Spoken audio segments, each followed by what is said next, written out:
I'm gonna go to my desktop here. Let's go over the patch. Let's talk about things. If you guys can stop me anywhere at this. So if you guys don't know, I was a part of the beta balance, and I tried to be. I can say this. So I tried to be as honest a voice, and I tried to just do my best with the community in mind, with kind of how to direct this a bit. I mean, obviously, I'm not like directing it, but I was one of the balance discussion people, and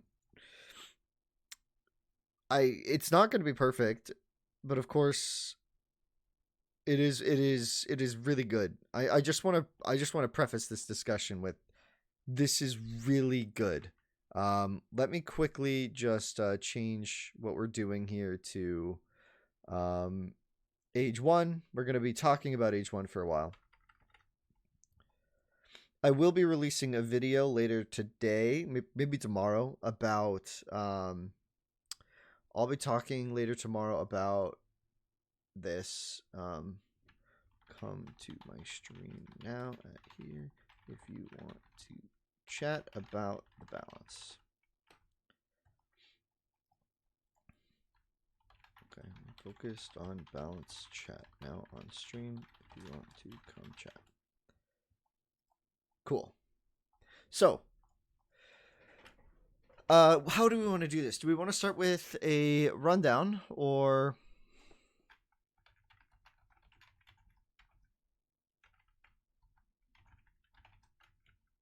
so age 1 patch coming,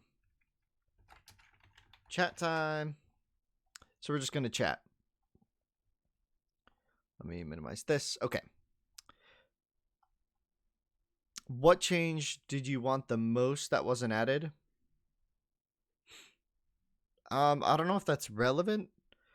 I think a lot of the balance ideas that I had in mind were implemented. I think the biggest thing would be, I could see this. We'll go over everything bit by bit, and I think the biggest thing would have been, I would have loved to see. I would have loved to see the slings get. I would love to see the toolage get reworked a bit more. I don't think it's fixed. I don't think it's fully fixed. I still think the tool age should act as a segue into the Bronze Age, right? Because that's where the game is the most fun, in my opinion. But I can understand why some people don't really see it as such. So we got the cam on. Hi, guys. We're going to talk. We could chat about this. We could chat about this, have some fun, and, do what we do. So, new content and features. New stances are available, similar to those in the Age of Empires 2 Definitive Edition. Right, exactly. So this is aggressive defenses, stand ground, and no attack. These are bound to hotkeys automatically, I believe. At least it was in the test. I think what you really want to remember is that no attack stance is really bad. I think if I could say anything, it's as soon as this patch is released, go into your hotkeys and just undo this. Just make this not a button that you can click. You do not want this to be a hotkey because you could fat finger it, and I've done it in H2, so I did it in H2 as well. You accidentally click the no attack stance, and your units literally will not attack, even if you tell them to. So it's like a really bad thing to click on accident. Stand ground is going to be the most influential here. Defensive doesn't really have an impact in this game, I think. Maybe for slings on top of a hill, but this is going to be really critical for ranged units, catapults, anything where you want the unit to not chase really, really hard, where you're really trying to make use of terrain bonuses. This is going to matter a lot in Water Wars as well, in my opinion, although not as much. I think the biggest thing this is going to have is like compies, siege, slings, I guess, in a Slinger war. Although it's not going to be perfect. I haven't really fully tested the functionality of attack, of stand ground and attack move at the same time, because you set a stance and then go. I didn't really play with that too much. I just kind of tested these out, and they work. Stand ground does work. It's really good. Defensive, again, they have like the leash, if you don't know. So a unit will start somewhere.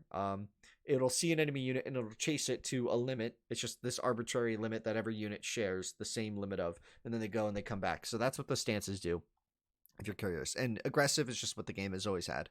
Everything. Mirror Civ, it works. It's cool. It also functions as a mirror random. So if you have a 3v3 and all 6 players select mirror, it's not just one civ. It's 3 civs per team, randomly selected. It's very nice, super good. Very excited about that option competitively. I believe this is going to be very valuable for the expert community, because mirror civ I think really will help with the balance. Obviously, if we scroll down, there's a lot of balance changes to the civs, but I don't think it's going to be as important. It's not going to fix the game, really, is what I'm trying to say. Whereas mirror civ, in my eye, is a good way of fixing the game in a cheap way, in a very effortless way, in which you don't have to do a civ draft every game, right? It just simple mirror civ, love it. Solid Farms Legacy. So when I was testing this, I would say the biggest thing is that the Solid Farms, at this point, it just messed with me. I played around with it. It works, like it's a function. It's like a checkbox in the lobby setup. So you just turn it on. It's like this though. So this image is accurate where it doesn't bring the farms back to the way they had, like the house in the middle on RWAR. You know how the farms had like a building in the middle? They got rid of it and it's a field. And it's really strange to think about how the field is now unwalkable. I don't know if I'm ever going to play with that. I see why they added it. I think for a long time there was the Vietnamese community really did want the solid farms implemented. They wanted it back for their D3KT, and I think for that setting it might be valuable. The problem is it's just really not great. It's optional. Exactly. It's optional. I think it's still amazing that they added the option, right? More options for us is better long term, right? It's just going to be better. New hotkeys have been added. So yeah, these are pretty good. They all work. They're fun. You can reset your zoom at a button, which is actually quite nice. Because if you don't know, you start at a certain spot and you can zoom in and out from there, but you can lose that starting spot, like visually. And with auto farm, the walls will stay up. Yeah, auto farm works with it, but select all idle villas is crazy. Select all buildings of the same type is actually really, really critical. So there's a individual hotkey now, control shift. I would recommend, if you're going to use this, changing it away from control shift, because that's just too complex. It's too complex, but it's good. It's still a really good hotkey. I think this is good for pumping from ranges. I think this is great late game. I think this makes DM even easier. So, this is really good. This is going to be really, really good.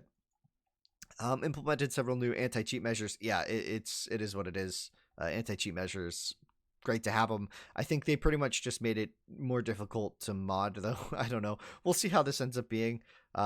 There was only one player I know who was cheating, and he was just like trying it out. Any anti-smurfing measures? No, because it's still through Steam, so that would be on Valve to change their Steam mechanics.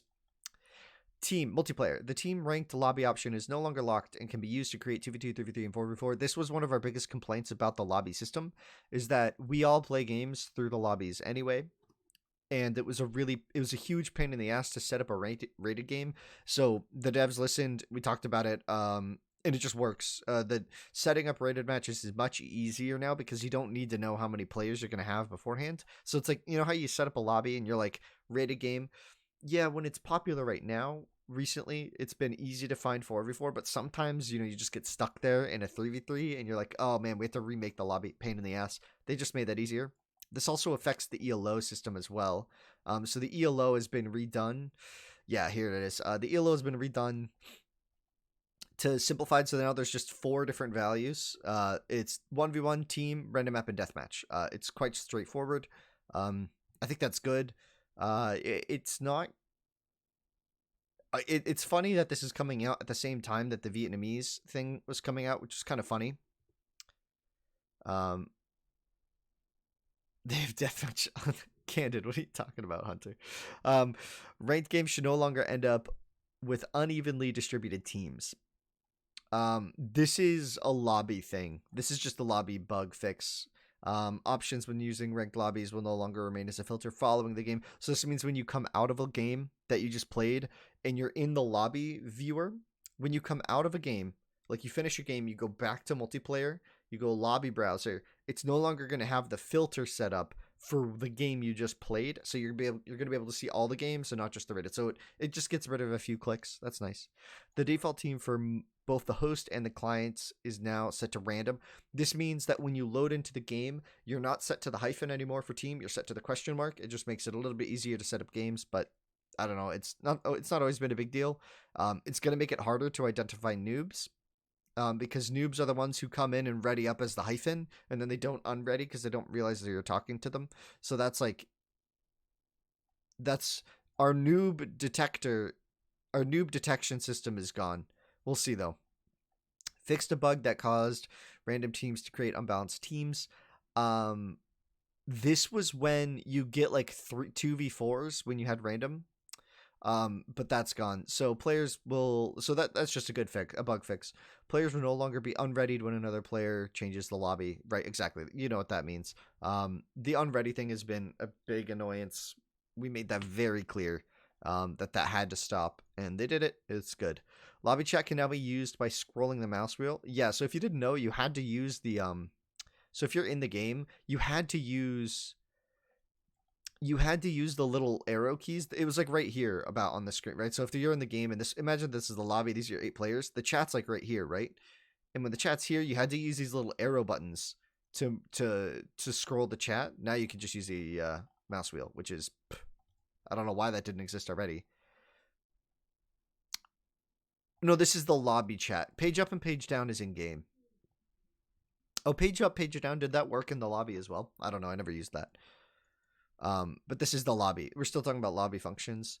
Added a new countdown before the match begins.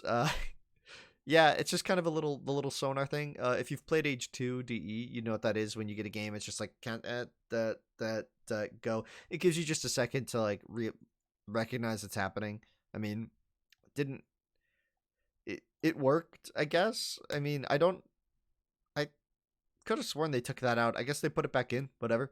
That's fine by me. Added chat shortcuts. So these are really huge. So this is actually really, really big deal. Because this came, so when they redid the chat, this also comes with the chat bug is gone, even with spectators. We tested it. Even with spectators, the chat bug is gone. But also you have these different things, specifically the all chat. So you can now be generally set to talking to only your team. You put an asterisk at the start of your message, and then it's an all chat to everyone in the game. And it displays that it's an all chat. It's just a really nice change. This has been in Age 2 for forever. So it's really nice that they finally added that here. And this is a really big one. Spectators can now see player resources and global queue for each player by using the number keys. I'm in love with this. I love this. So what this does is when you're in the you have to be a spectator. So this gets rid of the co-op spectator concept. But if you are a spectator in the game specifically, as you know, your Civ is spectator, you will now be able to, by pressing the number keys 1 through 8, you switch between just the resource bar and the production queue at the top left. It'll show you that. You still can't click on like buildings and see what they're doing when you're viewing them. It's not quite that advanced, but it's still quite good. You do not get Fog of War. You do not get their view. All it does is the resources, their age, and the production queue. So it's just that top left part of the game. It doesn't affect the bottom half of the game of like your UI. Did they remove the spec pop message? Yes, they did. In the middle of the game, yes, they did. Have they considered adding spectator spots so it allows spectating 4v4 games? That would require a complete rebuild of the game. So no, that's not possible, sadly. And indeed, Alberto, it's better than nothing. Man, seeing those books tilted and falling over really triggers me. No respect. Oh, sorry, I've been moving everything. I just put this couch in, and I moved this couch from somewhere else, and now we're kind of undergoing a lot here. I'll be cleaning up the background as in the coming weeks.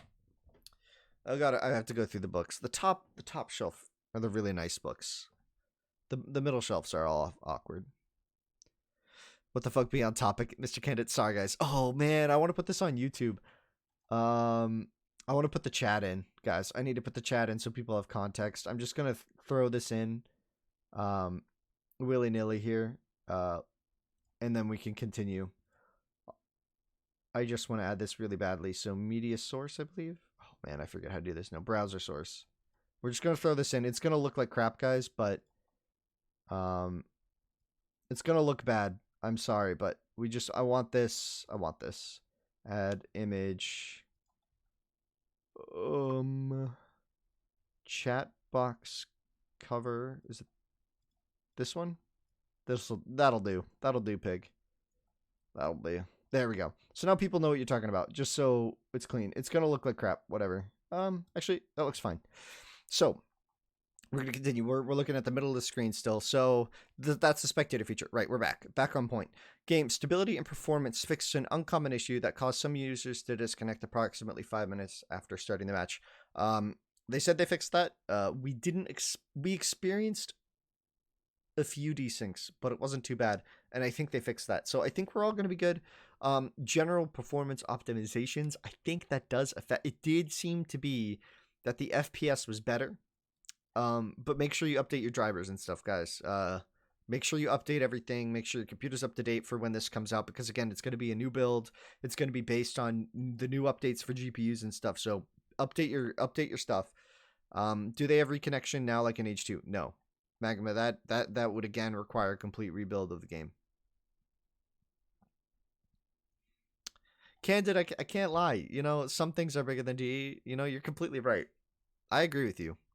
I don't mind that you brought that up. It's a valid complaint. Do 4v4 still cause frame drops? I don't know if they were able to get to that. We'll see. So gameplay. Fixed an unintended mechanic where units could be spawned on the opposite side of walls. I'm really glad that bug was fixed. Units will no longer be created from blocked buildings that have no valid space for unit to spawn. So that was when, you know, when you fully walled in a building with your own stuff, like multiple tiles, and they would like spawn inside the building glitched, gone. The dock block thing where if you build your dock in the corner, they're no longer going to spawn stuck in the dock. That's gone as well. We tested that extensively. It's perfect. Like military spawning bugs being gone just means you have more freedom with your he's talking about the restore. You still can't save and restore. That's what they mean by reconnect. Do we expect many bugs like usual? Or do they spend a good amount of time preparing this update? It was about a month, I think, on the update, maybe 2. I don't think there's many bugs. This is a huge update, guys. This is massive. Did they fix the bug that causes enemy units to be better than mine? Bartender, no. Sadly, you're still gonna suck. Did they fix the berry bush bug? No. You're still going to be able to bug your berries, boys, into it and fix it. So they got rid of... they fixed the ballistics things with Catapult, Triumph, or Juggernaut. Good job, Tim. Ho, caught onto that. It's just Catapult, Triumphs, and Juggernauts weren't properly using ballistics, and they fixed it. Using attack move with priests. That is... that was a bug. Well, not a bug. I thought it was a feature when it first came out, but basically if you have a group of units, a group of military units, and you put priests with military units, they then get as a group the ability to attack move. And with that, they would attack move, go forward, and they would all, it would be an absolute mess. They would convert anything on site. It didn't work well because typically the priest would see one unit first, so it wasn't ideal to use, but there were some situations where it was spread out and you could go. Units can still get inside berries. Trees? They've never gotten into trees. I don't know what that is, Magma. I've never seen that. It's not, whatever you're talking about isn't common, so no. Exactly. The berry trick. We're gonna call it the berry trick. Naval units will no longer get stuck in docks. We already covered that. Left clicking to execute a command will now work even when moving the cursor while clicking. I don't remember that. Left clicking to execute a command will now work. Oh, interesting. Implemented global pathfinding improvements. Yeah, this is a very general statement, guys. I don't actually know if it's improved. I'll be honest. It's different and potentially better.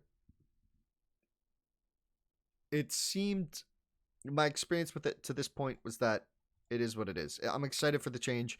I think any change towards pathfinding is good. If you click 2 to 3 times and normally it should block it. Yeah, this left click thing doesn't make any sense to me. I don't remember that. Haha, I told you that a new update is coming. Indeed, Satirius. You did. You did. I think you already knew, though. I did. I did. When we get to the balance, we could talk more about... Once we get to balance, we could talk more about, like, what I think more, because a lot of these are my ideas, but let's move on. I don't want to say that too much, because it was obviously the devs that did the work and Microsoft that funded this whole thing. I was just a consultant, along with several other fantastic players. Graphic assets can now be used, compressed format. So yeah, this is the DLC. You guys know how you've been talking about the DLC? This is the DLC. Basically, the way the game works now is it's going to have like this 2-step function where you can kind of like H2, you can kind of download the better graphics, but it's optional. The graphics aren't changing, right? It's the same content. They haven't updated anything. It's just they've dissected how you can more options for the user. That's what that is. Implemented additional installation optimizations. Exactly.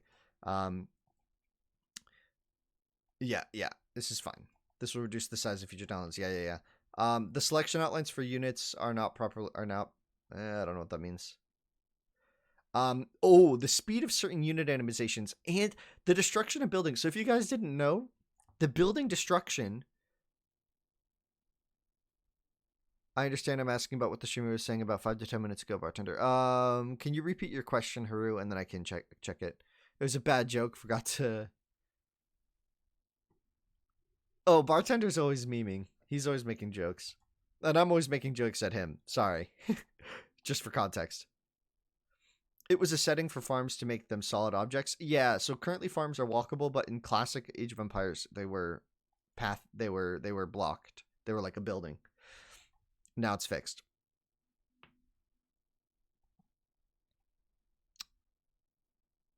Vietnamese patch. No, Vietnamese team developed a ELO system at the same time that this is coming out. It just got released and they're just starting to use it. It's not a patch, it's just an ELO system. So it's like offline, not offline. It's not integrated with the game, so it's all player reporting ELOs and stuff. And it's the reason I laughed at that is that it's coming at the same time that the ELO system is actually getting fixed and it's actually working. Which is why it's happening. Do you think this update will bring people to the game? I have no idea, Satirius. I hope so. I think they should. I think this update, from my testing and from what we did, from the work that we put into it, from the work that the devs actually put into it, I didn't do that much work. I just talked at them a lot. Specifically game balance, guys. We'll talk about this in a second. We'll get to that. That'll be a pretty meaty discussion here. And it'll be really nice. Audio, they just adjusted in-game sounds to be more consistent. Okay. Oh, I was talking about this. We got distracted.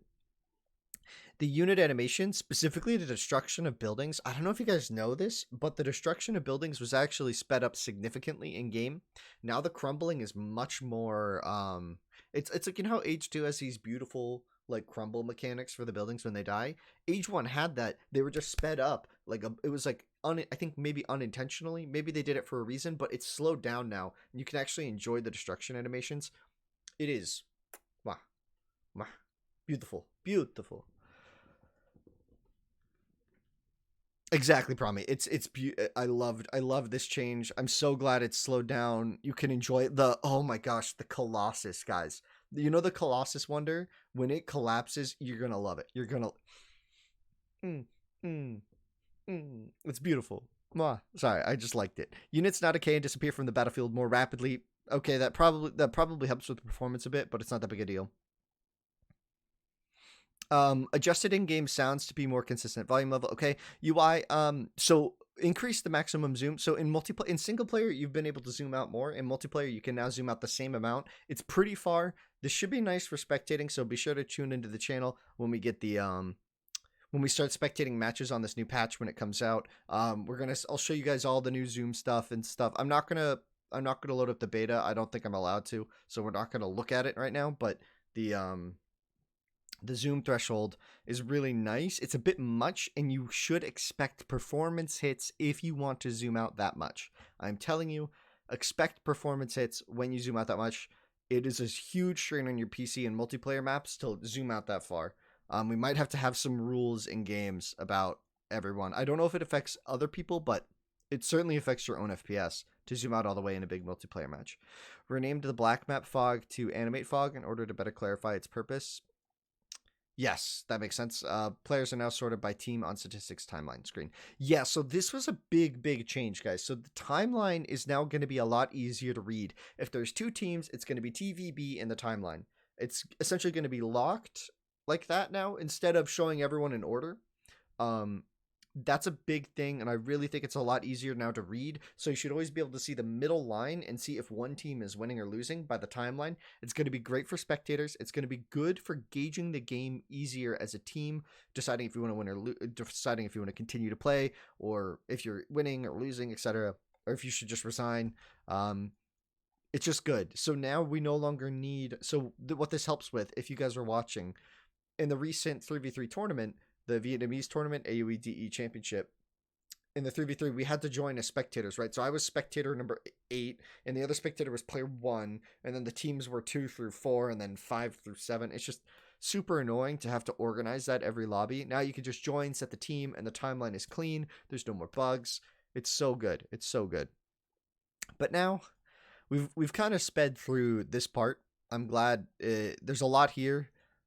If you've missed anything, by the way, if you're tuning in now and you missed stuff, I'm gonna post this on YouTube if you want to catch the whole conversation. Be sure to do that. There's also gonna be a VOD on Twitch. You could probably rewind it if there's something further up you'd like clarification on. I probably already clarified it. So if it's above us on this screen, I probably already clarified it. Did you go through the Civ stuff yet? We're just now getting to Civs. Civilization balance. So, general. Villagers now move 10% faster in the tool age. The wheel technology now grants a 50% speed boost, was 60%, to maintain the same maximum speed. So, let's clarify how this is exactly working.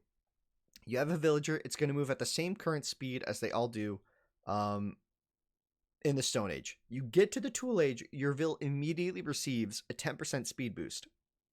Once you get to wheel, it's normalized, right? And once you get to the wheel, it's normalized. This is additive. This is additive with the Assyrian and Yamato bonus, not multiplicative.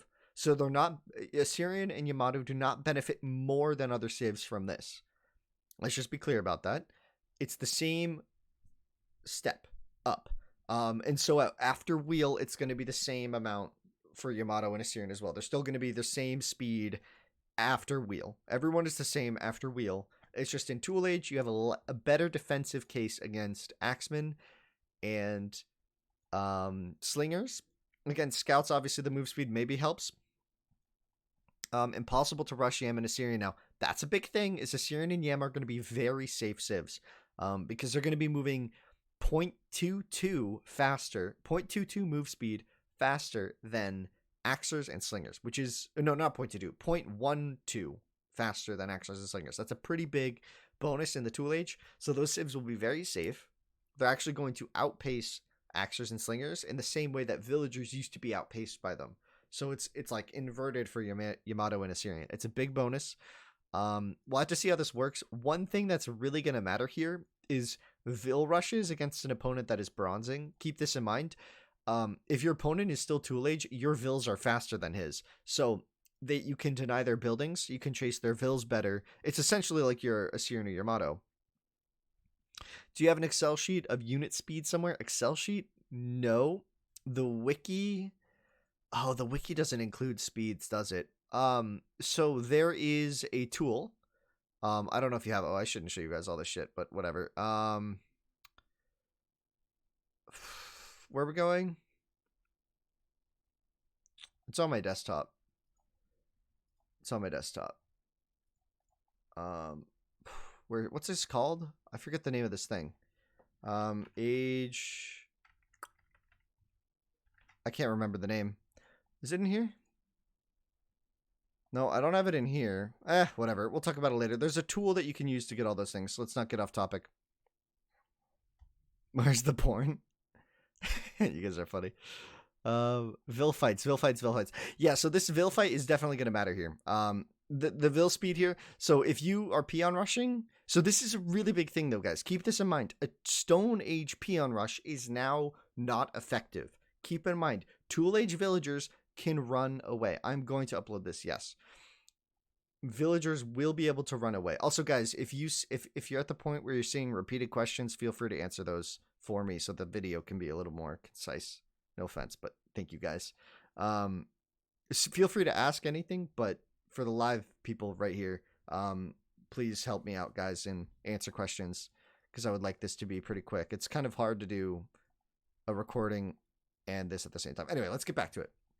So big thing about this is Stone Age rushes are harder because as soon as your opponent gets to Tool Age, they're going to have both a move speed bonus on you and they're going to have a so they can escape or attack better. So it's going to be really hard to do a Vil rush in Stone Age. A peon rush is probably obsolete for the most part, other than maybe Sumerian. The Assyrian peon rush could still work with Yamato maybe, but they're probably going to be better off doing scouts, even though you'll see there's some changes to that. So warships and slingers no longer deal a minimum of 1 damage to buildings. This reduces the damage dealt by slingers against normal buildings and by scout ships against walls and towers. This really affected the scout ship one, guys. If you guys didn't know this, scout ships did 1 damage minimum to towers when they really shouldn't be doing that because towers have pierce armor. So this is a bug fix right here. The scout ship versus it was specifically watchtowers. As soon as you had sentry towers, they were interacting correctly with like scout ships, war galleries, triremes, etc. So this is a big change. Scout ships aren't going to just shred watchtowers anymore. I don't know if you guys have seen that interaction much. I've seen it enough to know that it's bad. It was bad. This is good that it's fixed. Slingers not having the base means that now their damage is going to be like when a bowman attacks, it actually does do decimal calculations. If you guys didn't know, it does do decimal calculations. So what this is meaning now is that the bonus is going to be, it's just going to be far more concise. It's like when bowmen attack a stone wall, it's not doing 1 damage every tick. It's like a group of them hit and maybe they do like 2 damage. Like 5 bowmen hit, they do 2 damage a hit. You know, it's like, it's good that this is getting fixed because it was a big issue for the game. The fact that slingers were always doing at least 1 damage and then they had bonus damage on top of it, which was compounding the issue.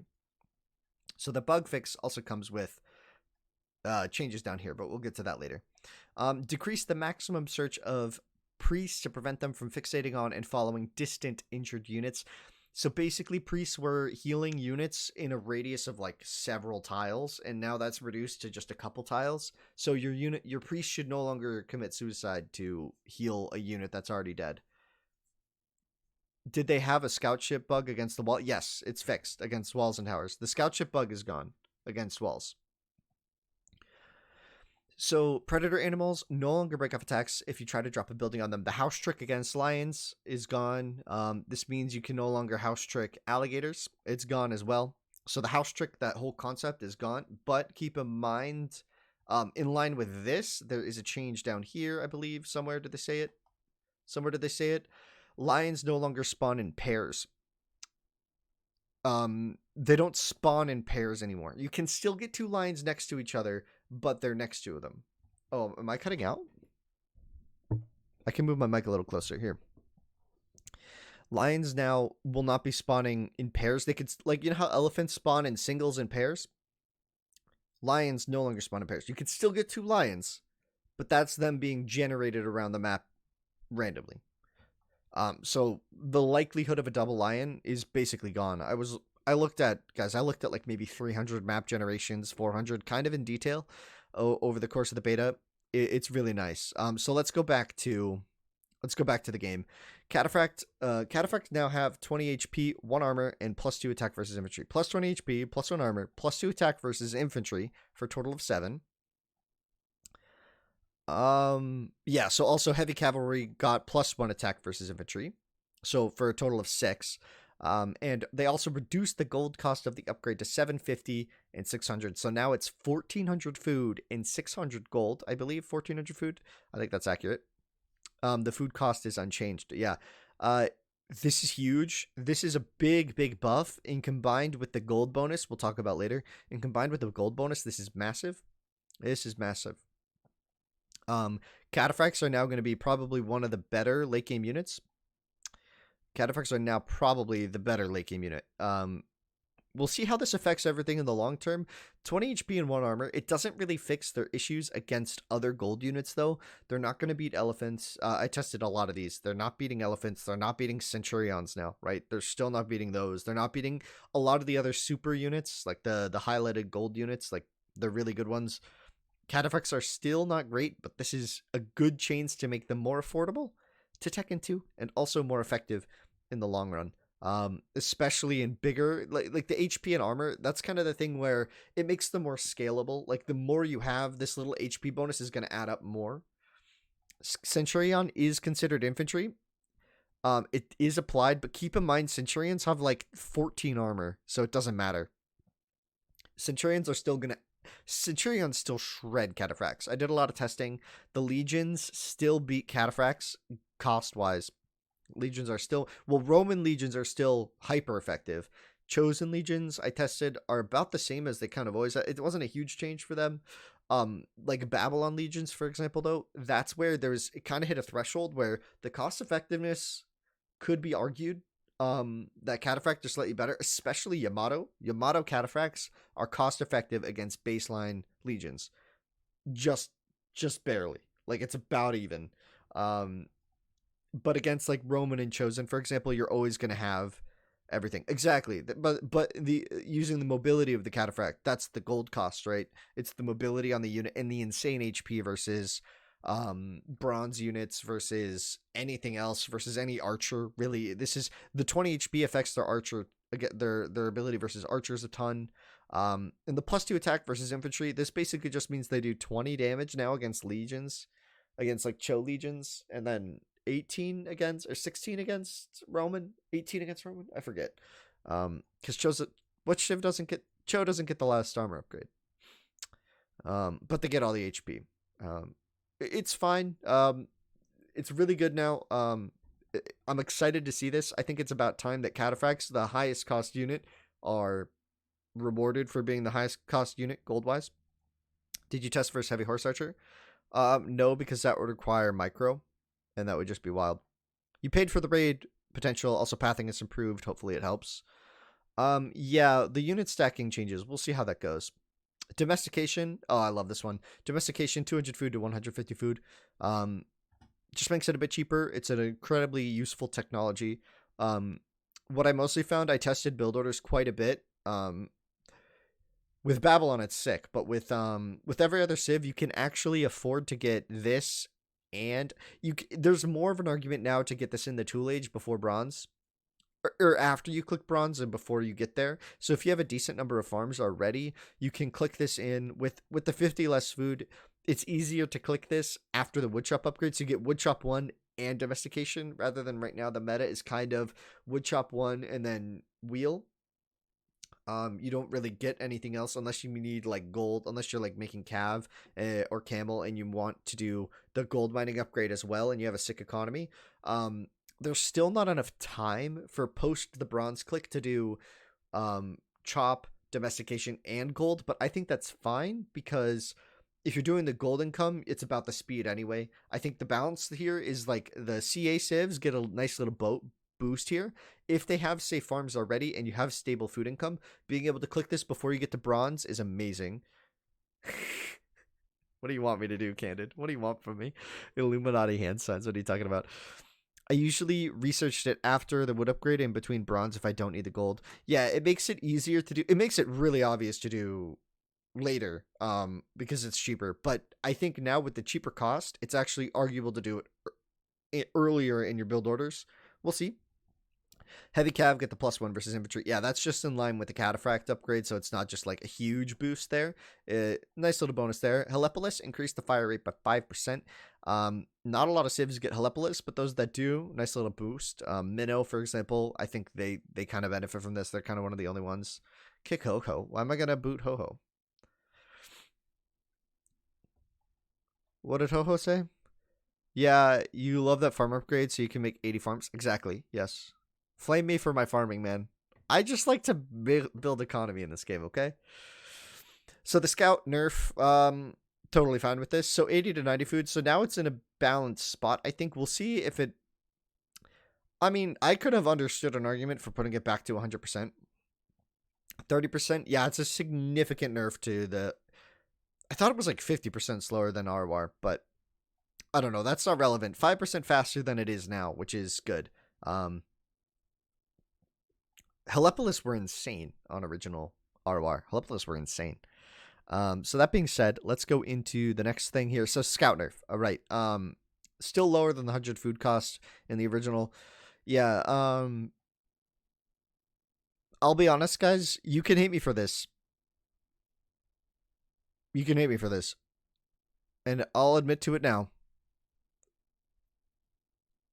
You could probably blame me for this, for the 80 food part. I take full responsibility for convincing a lot of people that 80 food scouts was a good idea. And it was fun. It was fun.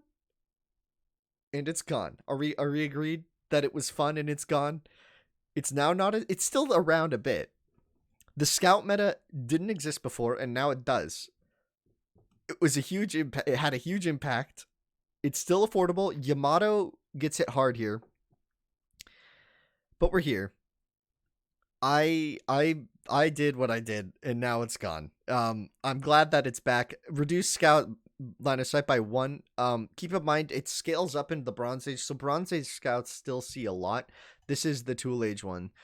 Were you responsible for aggro scouts? I plead the fifth.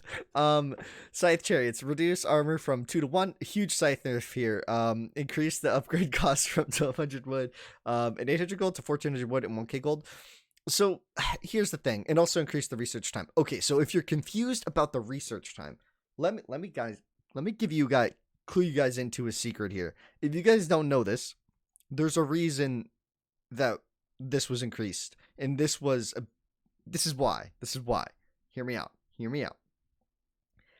Scythe is the only super unit in the game that you upgrade that has a prerequisite that was available in the Bronze Age, and it was also a good tech. So if you don't know, Scythe requires nobility, right? Scythe requires nobility. That means that you can do the tech on the way up to Iron Age and click Scythe instantly. Right? Every other super unit in the game, other than, well, no, Ballista Tower has a prereq. Every other super unit in the game requires an Iron Age technology, and some require, another unit upgrade before it. Some required another unit upgrade before it, which meant that the Scythe Chariot upgrade was by far the fastest thing to tech into in Iron Age, and also one of the most oppressive things, and also one of the units that wasn't costing you any gold at all to make. So once you did this, civs like any civ that got Scythe can just rust Scythe and just spam it. Exactly, it is pathetic, but I mean, like, what do you want? You need to have some sort of balance with it, because the Scythe Chariot is not pathetic. That's the thing, right?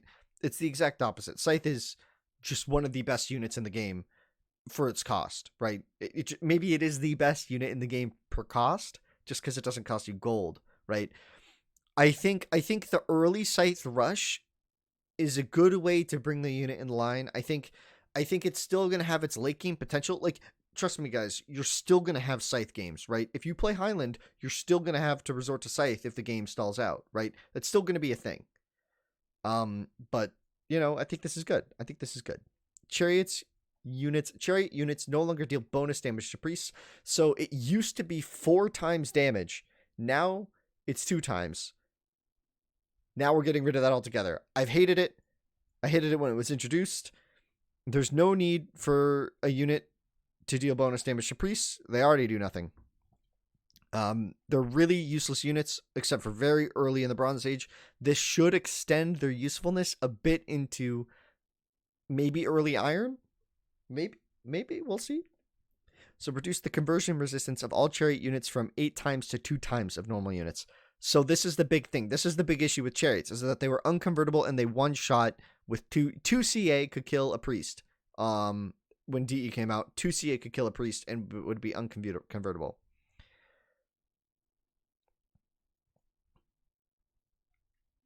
$3 minutes and 20 seconds. Are you talking about the 200 seconds thing here, Star? Just so you know, Candid, just so you know, that's the standard tech timer for most technologies in the game. Do you think there should be more ultimate trash units? Sadly, additional units are probably never coming to DE. So just, it's a good thought game, but it's a good thought process, but it's not valid, not relevant here. I see you guys are talking about the scythe thing still. We can get back to that later after we go through all the changes. So let's go down. Siegecraft reduced the attack bonus granted to villagers versus towers by about 50%. It was bugged. This is a bug fix mostly. No, it's not a bug fix. With Siegecraft and Zealotry now it's called. That's the Jihad tech. With those two combined, you still shred buildings. I tested it. You still just absolutely shred everything. You could kill it. This is really only going to affect the Jihad Celadry civs, the Jihad Siegecraft civs when they're trying to bust down a wonder with their vills. That's going to be less effective. Okay. Slinger increased the training time by 7 seconds. This is a huge nerf. Slingers are going to be so difficult to mass now. It's going, I mean, this is such a big change. You're going from a little under 3 per minute to well over 2 per minute. Or well under 2 per minute. It's a big change. Slinger reduced damage to walls and towers by about 50%. This is just the walls and towers. They are retaining their damage bonus versus buildings. Keep that in mind. They have damage versus buildings, and then they had even more damage versus walls and towers. The bonus versus walls and towers is going down. Well, they don't have damage versus buildings. They had a bug versus buildings. They're now going to be about effective as archers versus taking down buildings. Walls and towers, they're going to be slightly more effective. So there's still a siege unit. They're just not as crazy. Tower buff, just more HP. The watchtower, that's going to be inconsequential. The unit is still going to be trash. You shouldn't be building watchtowers. If you're trash. Sentry towers, plus 35 HP. That's a pretty big thing. It means civs like Roman can kind of scale out the Bronze Age a bit better. Any civ that generally was making sentry towers before, Roman and Babylon, for example, they're going to have more emphasis with this now. I think the 35 HP is definitely good. It's strong. We'll see how it plays out. I don't think it's going to be too bad. Plus 40 HP on these, I think that's mostly meaningless. I think the 40 HP is mostly meaningless. You're not gonna notice this. One extra shot from a catapult, but when are you ever in that situation? You can either power through someone's buildings like this, or it's a big barrier and you don't go near it. This game is very much so about that threshold. It's very rare that you have a fight around the towers and like the tower going down is critical. That's just not a thing in this game, so it's not as big a deal. Sentry tower rushing though, that's the big change. Plus 35 HP is pretty big. The Babylon tower is actually more HP. We'll talk about the Babylon in a second, but several units and technologies have had attributes adjusted to match their original game values. So the Bowman buff was reverted.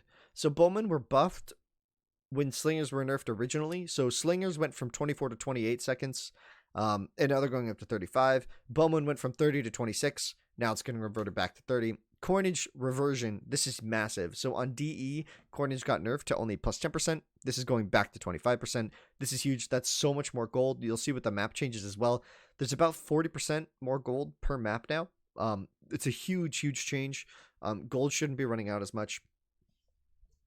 Camel Rider, 32 seconds to 30 seconds. This was some sort of bug. This like wasn't supposed to happen. Camel Riders are now, this is the original value. It's also pretty minimal. Camel's trained even faster now though, whatever. And then this is a big one. Elephant Archers reduced attack damage from 6 to 5. This is a pretty big one. This is a pretty big one, guys. Reduce the attack damage from 6 to 5. Could this potentially invalidate the unit? If you guys don't even know, I put this one behind like one of the bigger things that no one does, but like priests and elephants were my favorite things. Sorry. It's good call, Candid. Thank you. Yeah, gold will help nerf Scythe. It's not gonna nerf Scythe Lepanto. It just means you can't rush it. Cause think about it this way, guys. There's no civ in the game whose only thing is Scythe. There isn't a single one. Maybe Egyptian. Maybe Egyptian with the elephant archer nerf, which we'll see. Egyptian got a little something because of that, but it's like this is a pretty big deal. This is a pretty significant damage reduction. The biggest reasoning here is that elephant archers on a hill. That's just the reasoning. Elephant archers on a hill are impossible. What do you mean? Melee elephants need to upgrade? That's not true. They need Iron Shield.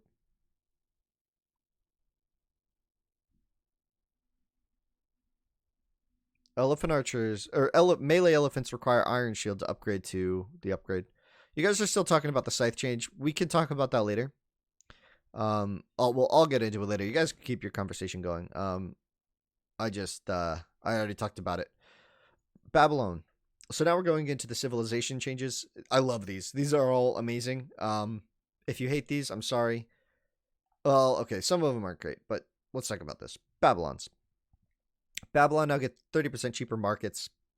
I've tested this a lot.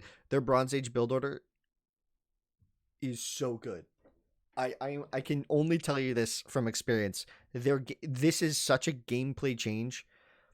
This is probably one of the this is do not underestimate what this does. The wheel is like 120 food and 54 wood or something. It is so unbelievably cheap to click all of your eco upgrades, and this scales really well into even Iron Age, but it's mostly the Bronze Age where your eco is really tight. Your economy is really hard to manage. With Babylon, you could just keep clicking your things and keep pumping CA out. It is perfect. It is so good. Their wall and tower bonus got nerfed a bit. This wall and tower thing. This is mostly because, keep in mind, the Slinger change. Small walls in the Tool Age are actually quite a good defense right now. So Babylon, and you'll see the Shang one as well, it's kind of mostly that little thing. Also, towers got buffed already with their HP. So Babylon, the 75% thing to 60%, with the flat value change that we talked about here, Babylon's HPs are now higher, I believe. Someone might have to math check me on that, but it looked higher to me from what I remember. But this was a couple weeks ago, so I don't remember. Not a couple weeks ago, a couple weeks ago that I looked at this stat in particular. It's pretty good. But this 30% cheaper, man, it feels so good. Babylon now, you can do the wood chop upgrade. Domestication's cheaper as well, so you can just click all your eco upgrades. Babylon maybe have the best like functioning economy in the game right now because it just flows. It just flows. It's not the same raw stats like say Greek or Shang can get, but this is crazy. Karth. Talk to Tim about this one. Carthaginians now start the game with plus 50 of each resource. So let's talk about what this really does and what this really means. Keep in mind that every civilization is going to have faster wood pit timings because of the every civ has faster wood pit timings because the biggest balance change, I'm telling you, all those changes are happening. The biggest balance change in the game is this one. Maps now guarantee that one straggler tree spawns near the TC of each player on the maps, and additional strags are included. This is the biggest change. You have a guaranteed strag within 3 tiles of your TC. It's usually 2. Sometimes it's glued. This is the biggest change. So keep in mind that the extra 50 wood for Karth with that strag means that you can get away with some stuff with Karth now with a quick second building, I think. I haven't tested it fully. Tim, Ho, you've tested this a lot. Can you do 4 on berry, chop your instant strag, and get a quick pit really quickly. I think you could. I think you could. There's some stuff you can do with this Civ now. We'll see how it plays out. The extra stone and gold, less important, but still 50 extra gold. If you're getting rushed, that's going to have a big impact. You don't have to do much. You can do a lot here. The 50 extra food means you have a little bit longer to set up your start. So you don't, because you now can queue up 5 vills. Everyone can queue up 4. These guys can queue up 5 now. It's just a really nice early game bonus. Karth was probably the worst Civ in the game before this. I hope you guys can agree with this. Babylon and Karth, these were things where it's like, the Civs that are getting love here aren't getting it because they are weak across all moments of the game. They were weak because they weren't fun. That was kind of my thought process, and I think I've kind of gotten the vibe that you guys agreed that these Civs that are getting love here, just they were missing that magic. Like Roman feels good. They're fun. You have a thing. You get to do something. It's crazy. Assyrian, you get to do something. Yamato, you have this thing you can go for. Mace is like, oh, I get all these things, right? But these Civs kind of needed a little pizzazz, a little something to make you, oh, cool. I can do all these things with the Civ. Karth before this did not have anything. Like, you couldn't use their military bonuses until Iron Age. Now they have a potentially the best rush in the game. Potentially the best rush in the game with this 50 of each resource. You can compound it. If you use it right, you can really get a lot going. You can see Tim's chat here. He's talking about other ways to do stuff. Chosen. Storage pit techs are 50%, 40% cheaper to research. Thank God, not 50%. That was even gold, 50 gold. Yes, 50 extra gold.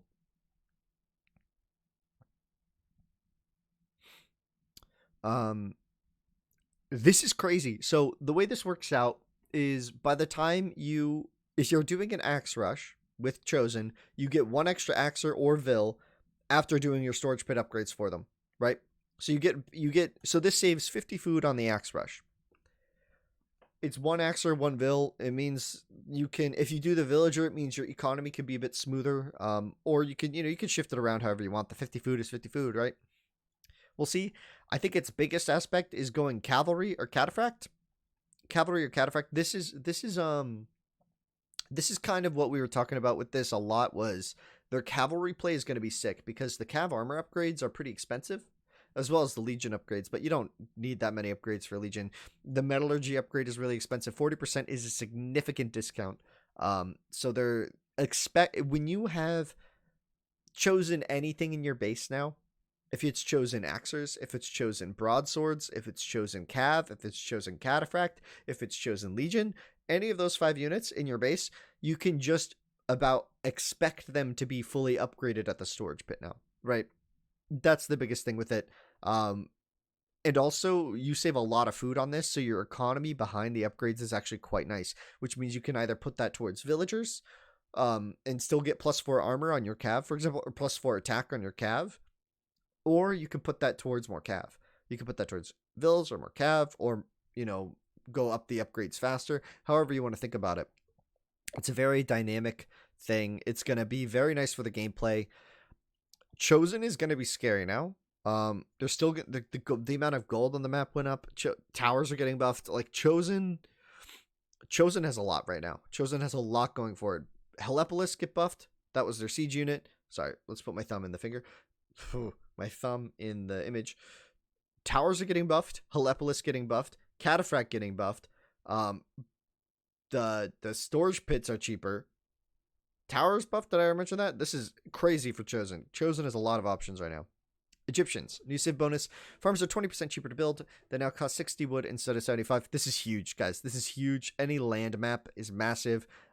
Egyptians now, their CA play is insane. This is a gameplay option like Babylon where it's not quite the same thing, but I think Egyptians might be one of the... Egyptians were already arguably the best CA Civ. I think Egyptians are now probably the best CA Civ. Because with CA, you always need farms. You can't rely on stuff, but CA is amazing.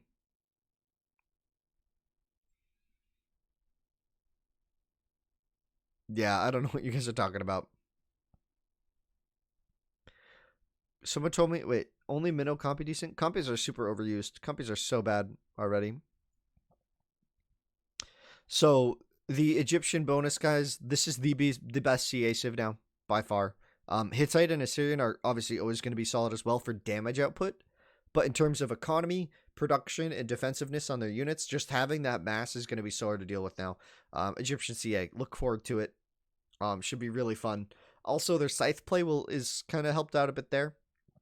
Biggest thing for Egyptians though is that the elephant archers are nerfed as well, and as are the scythe. So that's kind of the two other options in Iron Age. So in Iron Age, I don't really know what they do well. I mean, the scythe are always going to be scythe, so that's that. They can go camels as well with their gold bonus. Keep in mind, they're not losing their gold bonus, so now Egyptians have 2 eco upgrades, or 2 eco boosts. Neither of them help their rush, though. Keep that in mind. So on Conti, Egyptians are still kind of trash on the wing. But on like land maps, for example, Egyptians are going to feel very good. DM is screwed for Scythe, though. Candid, I don't know. This one. Greeks are now my favorite civ, if you guys can't tell. Town centers work 10% faster starting in the Tool Age. That's a mistypo. It's not stating, it's starting in the Tool Age. This affects both villager creation and aging up. Keep in mind the aging up only affects the Bronze Age and the Iron Age. This affects the Bronze Age and the Iron Age, right? With this, the 10% faster vil production, it's really strong. It's really, really strong. Like, this is just really strong. I played this a couple times on land maps, just testing my stuff. Oh, yeah, guys, by the way, Greek get Fire Galley. Keep in mind, they keep Catapult Trireme, and their Fire Galley are now palmy camels. They are so fast. They go like zoom. They zoom. And they get alchemy, so they get the +6 attack. So they zoom. They still get Juggernaut. They get Juggernaut. They get everything. They have a full dock. Everything at the dock they get. It is amazing to look at. It looks like you're cheating. You can have Juggernauts, Catapult Triremes. It's everything. It's sick. We'll see what happens. We'll see if it's OP. Guys, keep in mind though. Keep this in mind. Fire galleys are kind of trash, but the move speed for them is crazy because you can now. I think you might be able to outrun ballistics. Like, I think you can outrun the trireme shots. I'd need to test this more, but it's the speed.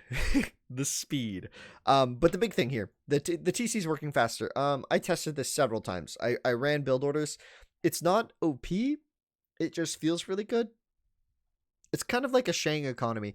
You guys think is also age upgrade? Yes, but not the Tool Age. It only starts as soon as you get to the Tool Age. Right? It's like so your rush isn't crazy. Like, they don't have a crazy tool rush. The big thing they do have is in the Tool Age, if you're in a 1v1, it takes about 16 seconds off of the bronze upgrade. So it's not like that crazy. Like, it's nice, but it's not crazy. It's about a 1v lead from just that. But the major thing is if you're in Tool Age with an opponent and you're both on 1 TC, well, obviously you are because you're in Tool Age. But in a 1v1 on a land map, the Vils producing faster means that if you're in a long Slinger war, the Greek are going to benefit way more than any other civ from that situation, right? So they have two things. They have a nice bronze rush, but they also have a really nice tool boom, which is really nothing. Is the update available now? No. This update isn't coming out for another week or so. But in the testing, this is amazing. This is just amazing. Greek feel great. Guys, I'm being honest. I don't think this is like better. Like, I don't think it's better to have Greek in your pocket than like Yamato still. I still think Yamato horse archers are going to dominate way better than Greek can. But this just makes them nicer. You expect to see crazy sense. Yeah, the sense spam from this, as well as the potential on water maps where your TC production usually goes unhindered anyway. Because on like islands, for example, Greek are now the best civ. Maybe Foe and Minnow. Maybe obviously Hittite's always going to be good, but this is really big because like the iron play for like a pocket Greek on islands is now just going to dominate the game. With the extra gold on the map, they're going to be more efficient with using the fire galleys and the gold than any other civ because they can go Juggernaut, fire galley. They're going to get up to bronze faster. They're going to do everything better. It's going to be amazing. Greek is amazing right now. Hittite nerf. So their Hittite worships just a bit. The Tool Age is nerfed. Keep in mind, scout ships getting to the Bronze Age will now receive +1 range. Because this isn't affecting the scout ship and war galley upgrades. This is affecting all their warships. So scout ships in the Tool Age have +2 range. You get to the Bronze Age, the scout ships are automatically get that extra range, so they go to +3. So it's not that bad of a nerf. It's mostly that early hit. On most maps, this isn't a big deal. On river maps, +2 ranges and plenty to dominate. You'll notice this in big fights the most. Hittite's going to be less dominating in early on, but like it's back up in the Bronze Age. So by the time you got War Galley, which is where Hittite shined anyway, it's still going to be the same. We'll see. It's the same. It's the same. It's basically the same. It's just nerfed early game for Hittite, which makes the early game harder. All right. Macedonians, rather than having +2 pierce armor at all times, mace units have +1 pierce and +2 pierce in iron. So +1 pierce in bronze, +2 pierce in iron. If you guys have any thoughts on this, feel free to let me know. I was a big proponent for this. I was glad it went through, but I can understand arguments against it. Mace can always go cavalry, Habibi. Mace has, okay, for CA, Mace has cavalry, Mace has compies, Mace has cheaper stone throwers. Mace has a lot of answers to CA. No nobility? Yeah, no nobility. Mace hoppies were OP, guys. Mace hoppies were... The problem with Mace hoplites was that if it started, it was over. Like, if Mace got to Bronze Age, placed a couple of academies in your base, your only option was making academies of your own. So if you weren't in the position to do so, it's rough. Palmy, this is massive. Palmy start with an extra 25 food now. So before they started with an extra 50, now they start with an extra 75. So what this means is you can basically train one free vill as Palmy now. Whereas before they had to get 25 food. This means that Palmy opening isn't as bad, especially with the Strag. Palmy feels great now, guys. Palmy feels great. They don't have that awful start that they used to have. It's really nice. 20 seconds. What's the train time for a Vill? It's 20 seconds. Yeah, so it goes down to 18 seconds for a Greek villager in Tool Age and beyond. Takes 18 seconds to produce now. It's really not that crazy. Kanye, plus 25 food is huge. This is a free Vill. As opposed to just extra food, it's now a free Vill. Oh, hold up. It's not that big a deal, actually. No, because it was already a free Vill, right? 250 over 75. Now it's 275 over whatever. It's a little bit better. Okay, it's better. I just did the wrong math. It's better. No. The bronze times are 2 minutes 20 seconds to go to tool, 2 minutes 40 seconds to go to bronze, and 3 minutes to go to iron. Or is it the other way? Is it 2 minutes to go to tool? It's in 20-second increments. So whatever the first one is, it goes up by 20 seconds. 2 minute tool, 220 bronze, 240 iron. There you go. Subtract 10%. That's the numbers. It's not that crazy. It's like 14 seconds for the bronze upgrade and like 18 seconds on the iron. It's not that big a deal. It's nice. It gives you a free Vill, but that's about it. I mean, the couple of seconds can prove critical, right? But it's not going to be like crazy. It's not going to be like insane, you know? The 75 food will make good for Palmy not to fall behind on Vill count. Precisely, Habibi. Not falling behind on the Vill count is going to be why Palmyran will be strong now. Because Palmy's thing was they always had their Vills cost more, so they had a smaller eco that worked better. Now they're just going to have... Now you have a better chance at getting the same size eco, but it works better.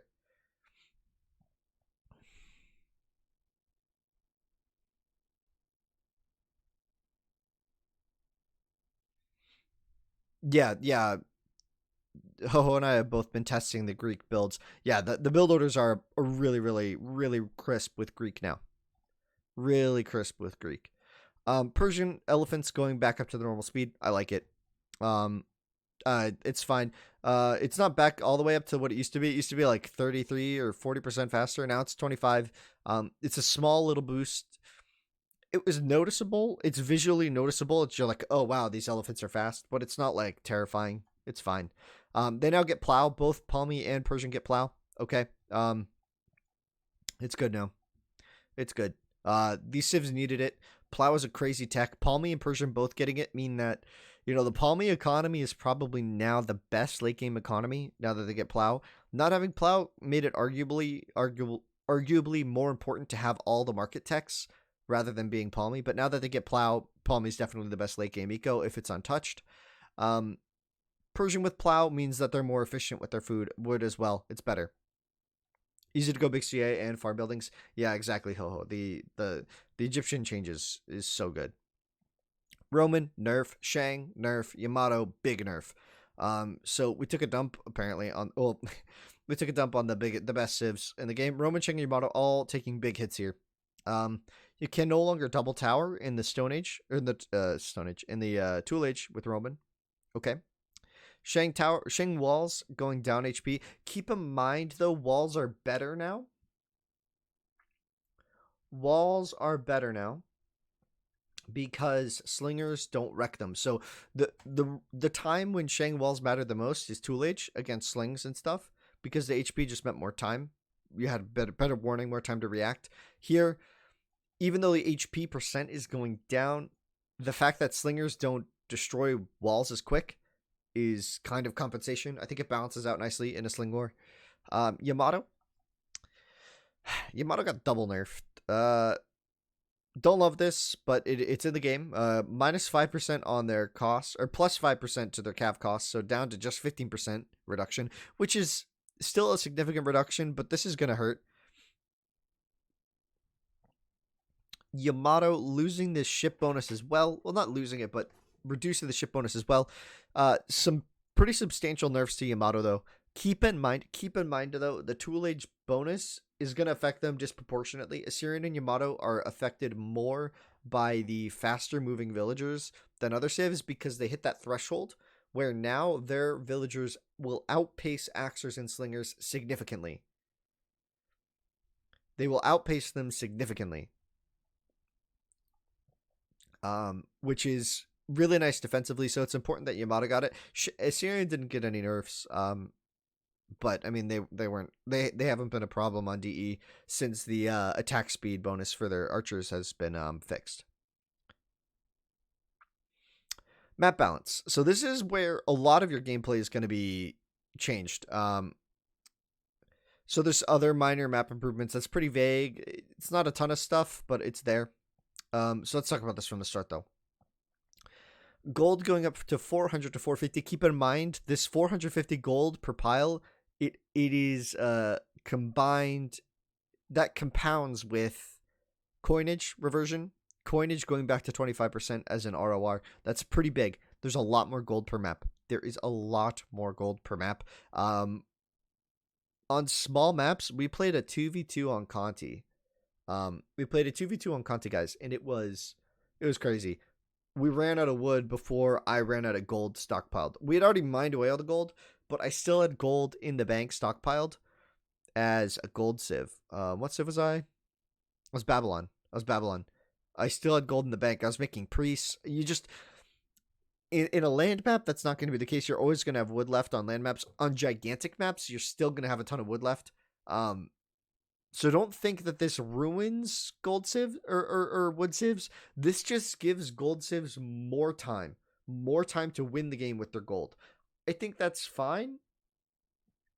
I think it's good.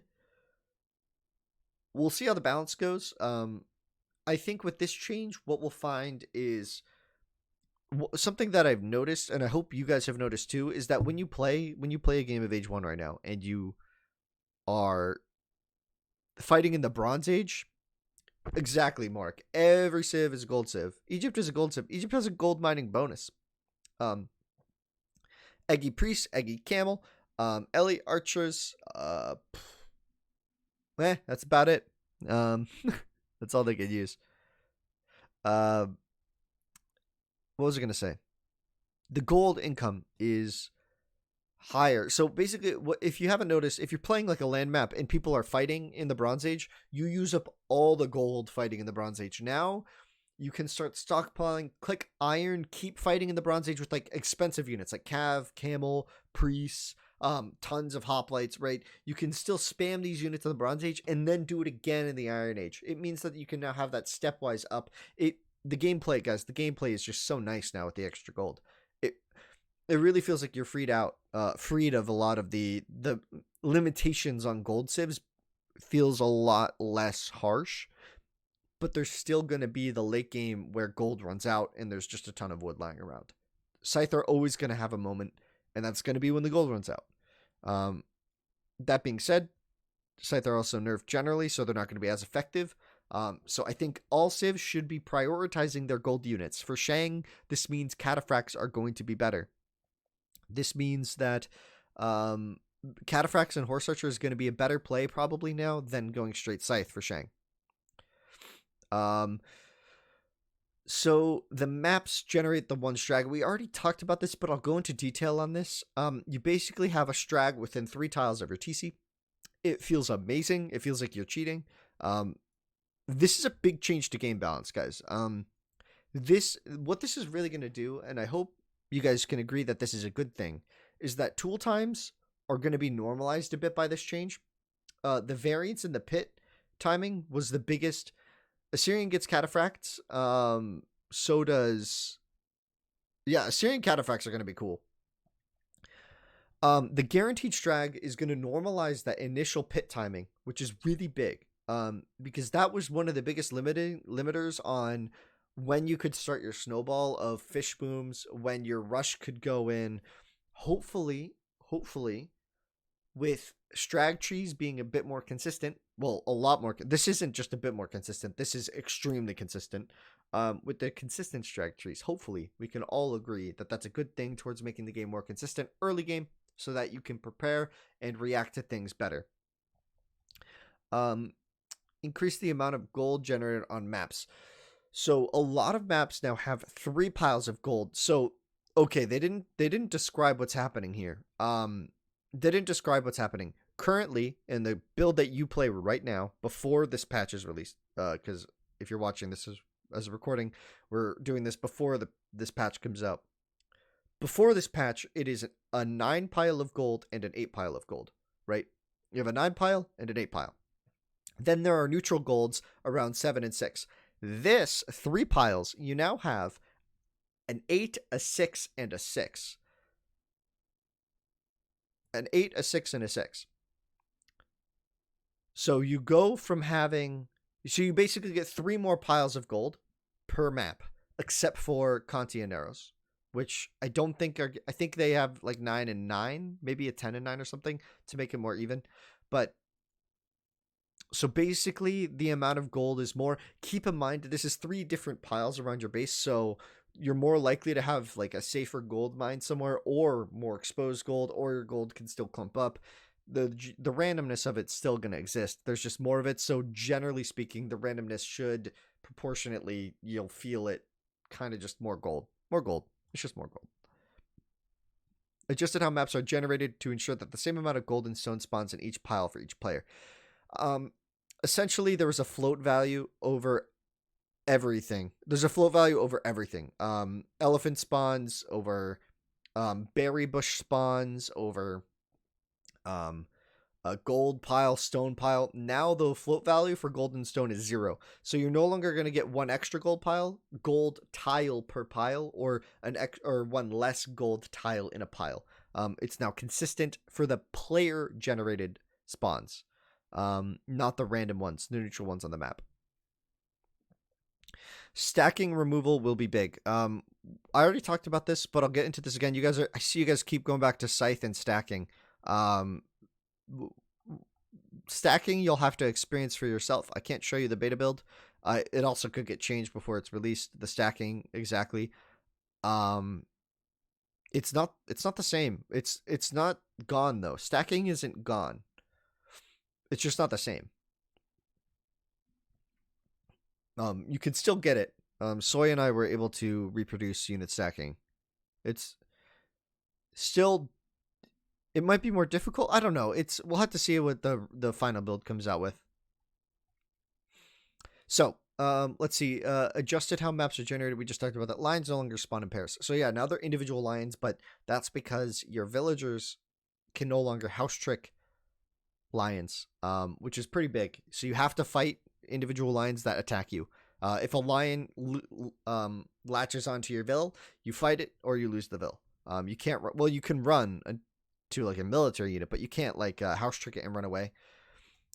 House trick elephants? Yes. Yeah. You could always house trick elephants if you are screwing up your lure. 50% rushes will fail. No, but it's not double. There's no double lions. Alligators are the big ones.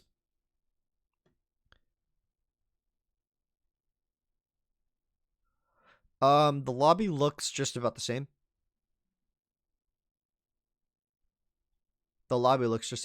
Post patch special video incoming. This is the patch video that we're doing it right now. Lions will no longer spawn in pairs. Okay, Conti slightly increased the forested area. This is something that I asked for. I'm glad it got in there. Got squeezed in at the end there. The percentage of wood on Conti is very low. It's a little bit higher. It's not a big amount. It's very slight. You won't really notice this. This is mostly gonna have an effect on gigantic Conti. You won't get tiny forest on like if you're doing a 1v1 on Conti. There was already enough forest, I think, but a 5% on such a small number anyway. You won't notice this in 1v1s. It'll be slightly noticeable in team games. Slightly noticeable in team games. Small islands, right? Non-player golds have been placed with another player gold. Yeah, so how this works, if you didn't know about this, we could talk about how the game generates resources. So if you didn't know, resources are generated in two ways in Age of Empires. One, Definitive Edition. Resources are generated in two different ways. Player spawns, like your berries that start around your TC no matter what. Berry spawns are a player spawn, right? And then there's stuff like neutral gold, like neutral spawns, stuff that doesn't spawn related to the player. It spawns related to the player count, but not related to the individual player. It's just a little detail there about how there will no longer be imbalances per island on the number of golds, but not on the number of forests. Now, they did increase the amount of forests that spawn on the island. So this is just the number of forests. This isn't that crazy. You can still get imbalances because it's still the overall number of forests on the map that are spawning. So keep that in mind.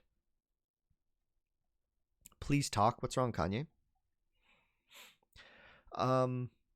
Increase the size of the islands. Yeah, small islands, slightly bigger, not that noticeable. In 1v1s, you won't notice it. In team games, like a 4v4 on Gigantic, you will notice that the islands are bigger. It is not by much.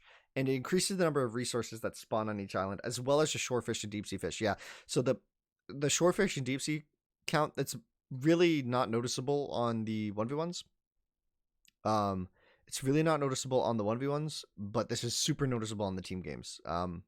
Again, and the Oasis change, we can all be happy about that. Reduce the amount of water and increase the amount of forest spawned around the center. So the central forest in Oasis is now a little bit bigger, and the water is much smaller. It's not tiny. It's not gone. It's still there. It went from it was 4 to 7 tiles of wood as a ring, right, around Oasis originally. Now it's like 20 to 30 tiles. It's significantly more wood on Oasis. I think that makes Oasis way more fun. Hopefully, hopefully it works out. It's good. It's good. I will love new maps incoming. There's no new maps. None of these maps are new. But there are changes and other minor map improvements. Right? We talked about that. So there we go. I think we covered everything. Guys. Do you guys have any questions now? We can kind of go into a Q&A here if you want.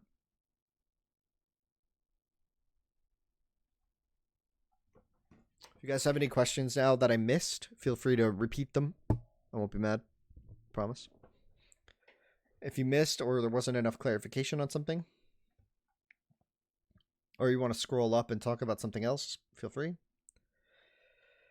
Priests get stronger or weaker? Priests, they had a little change, right? Let's scroll here real quick. Priests, generally speaking, priests are stronger, right? It's not really going to change their role, though.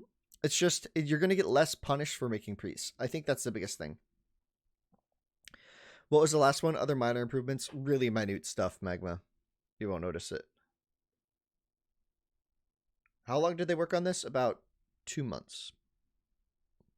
Do you have a guide for 1v1? I would recommend watching other players for guides for 1v1s. You could watch some of my casts for 1v1s. That should cover it. We gotta also talk about that later, Bartender. It's a bit off topic. Let's try to keep to the patch. Priests definitely got stronger, right? So you're not gonna get punished as much for making them. Because the chariots are no longer going to just come and kill your priests as easily. Granted, guys, keep in mind, ranged units still just absolutely destroy priests. That's never going to not be the case. Horse archers, elephant archers, not so much now because they're definitely getting nerfed. But, I mean, that was always the one thing that priests were good at, are converting Ellies.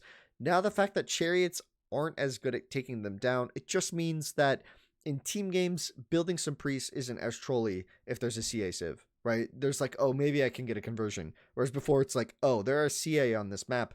I just shouldn't have priests, right? That was kind of a thing. Past like 20 minutes, you shouldn't have priests currently. With this change, maybe that's 25, 30 minutes, you know? They'll have a bit more impact. The last one overall, why is Ho-Ho so noob? Weber, man, I can't tell you. I just can't tell you. I think it has to do with the salt content in his body. Can we all agree for Egyptians only to get +1 Ellie Archer attack? I don't think that's needed. How long did they work on this? I kind of mentioned that before, about 2 months. Do they not follow units around while healing? The unit following, Candid, they will follow them, but it's the radius to find those hurt units is not nearly as high. So a fast unit that runs away, they won't just like latch on and follow it across the map. They will follow, but not nearly as much. How's the formula for Slinger damage on buildings wall works? Stone, so there's two different types of buildings. There's stone fortifications and there are buildings. Stone fortifications are walls and towers. It's pretty straightforward. Slingers had a bonus damage versus walls and towers with the stone fortifications, and they also had that bug where they did 1 base damage against normal buildings. The base damage against normal buildings is getting reduced, as well as the bonus versus walls and towers.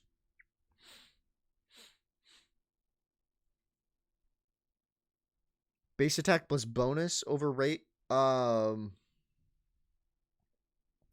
I know in age 2, I now see what your question is. You're asking about the formula. The bonus is added in after, bonus damage is added in after the hill bonus. Is that what you're asking about? Makes sense. So there's no plan for any DLC then? No. Not that I'm aware of. If there is, it's a very well kept secret. Do units attacking buildings still ignore enemy nearby enemy units? Well, it depends. The mechanics of that interaction have not changed at all. If you're right-clicking a building with your units, if you tell your units to attack a building, the units are going to listen to what you tell them, not to what other units do to them. If your units are just around and they get hit by, and they start attacking a building, but then they get hit by a unit, they'll go to the other building. If you use the attack ground, they always go. You said no DLC, or it is a secret? No DLC. There's no DLC. No DLC.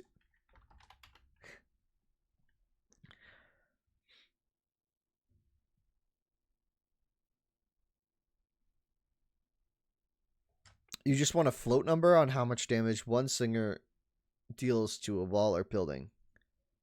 So the problem before Kanye was they always did at least 1 damage, which meant that a group of Slingers just plowed through walls. That is gone. That's the biggest thing. So you know how when bowmen attack, like, have you ever seen like a group of bowmen attack a building?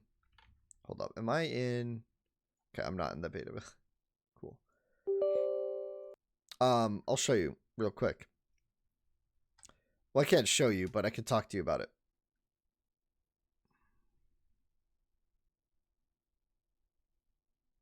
No DLC means they need to wait till they update again. This is still imbalanced. I mean, yeah, this is the best they could do. Best we could do as a community, I think. Oh man, it's weird. It's weird seeing all this stuff the same. Like I'm telling you guys, so we're in the base game right now. We're in the normal game right now, but with Greek having that lit up is just so sick. I don't know what I'm doing in here. Oh, what the hell? I don't know what we're doing in here. There's nothing to be done in here. There's nothing else, guys. This is it. This patch is everything we're getting. There's literally nothing else that they could even confirm.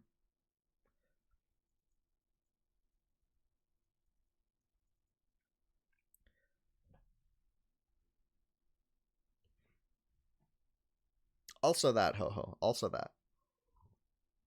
So that's a question that I can't answer. I all I can tell you is the whole point of this conversation is we're going over the list of changes, and I'm trying to give you guys context for why these decisions were made, specifically the civ balance, right? Like a lot of these other game ones, like the okay, so the multiplayer stuff, obviously we requested and they did what they could.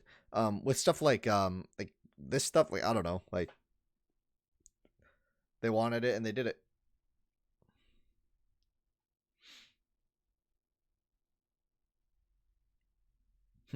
That's weird. That's weird, Nickel Dime. I don't really know. Can you explain the unit stances? Habibi, yes, I can. So I'm guessing that you're asking who asked the farm upgrade? I don't know. I'm not gonna tell you guys unless I specifically unless I specifically requested something. I'll mention what I specifically did or lobbied for with the devs. I'm not going to talk about what other people did in the Discord. That's all under an NDA. Like that's all. I'm not talking about the content that other people said. I'm not talking about what the devs said other than what I can tell you, which is what I've told you. At this point, I've told you everything I can. Or everything I will. And I can. And want to. All the Vietnamese will play with block farm and most will play without. So who cares, Magma? That's not dividing the community. They're all playing DE then. So, Habibi, you asked about this, and we'll talk about this really quickly. So aggressive. So you have 4 stances now. These are bound to hotkeys automatically. So I'm just going to say this again. If you want to avoid accidentally clicking these, make sure you unbind these, because it's going to be automatically updated into your hotkeys. It's like at the bottom of the keyboard. It's like some of these for unit controls. This is still attack move. Attack move is going to stay the same. They will function differently with attack move, but not too much differently. So here's how it works. Aggressive is the default. Aggressive is what you're used to. Aggressive is everything. This is if they see a unit, they chase it. It's the same mechanic that you've been used to for units forever. Defensive is they will attack any unit that comes into the line of sight and they will chase it, but it's as if they have a leash point. So if you set a unit to defensive and you put it on a spot, it's on a hill, for example. You put the unit on the hill, it'll chase him a certain distance away and then come back. I don't actually know the leash range. I didn't test that. We could later and get that answer for you, but basically they'll run to the spot, and if the unit that they'll chase the unit until the enemy unit either dies or goes out of their range. They'll have like an invisible range, and then they'll go back to the spot that they were put on. This is really good for just autonomous units that you don't want to think about. Finally, stand ground is probably the most important for archers only. For melee units, you're not going to want to click this. What it means is that units will attack anything that comes into their range. For melee units, that means if a unit comes within their immediate vicinity and they can hit it instantly with that. So they'll turn to attack. They can turn to attack, but they can't move to attack. They can't change their location. So they could do like a 360 and attack. You're really never going to want to touch this with melee units, unless you're really trying to hold a hill or something, maybe. But with ranged units, this is perfect. With ranged units, this is going to be great. Vertex, we're on to the Q&A now. If you want to see the full thing, you can check the VOD. I'm sure it's there. We just finished. We're just doing some questions. If you guys have questions, feel free to ask anything else still. So that for ranged units, if you put these on a hill and you hit stand ground, Vertex, Jose, I'm not doing that, man. If you put them on stand ground on top of a hill, they will not move. They will not move an inch. They'll just attack things that come into range, and then you'll be done. For no attack stance, don't click this. I mean, that's my advice. You'll never want this. Okay, hold up. This could be really important. Hold up, really important. This could be very important. This button right here, no attack stance, right there. That could be very important for catapults if you don't want them to kill your own units. Who knew? Who knew? Catapulting your own units. Didn't even think about that. Just thought about that now. That could be really important for controlling your catapults.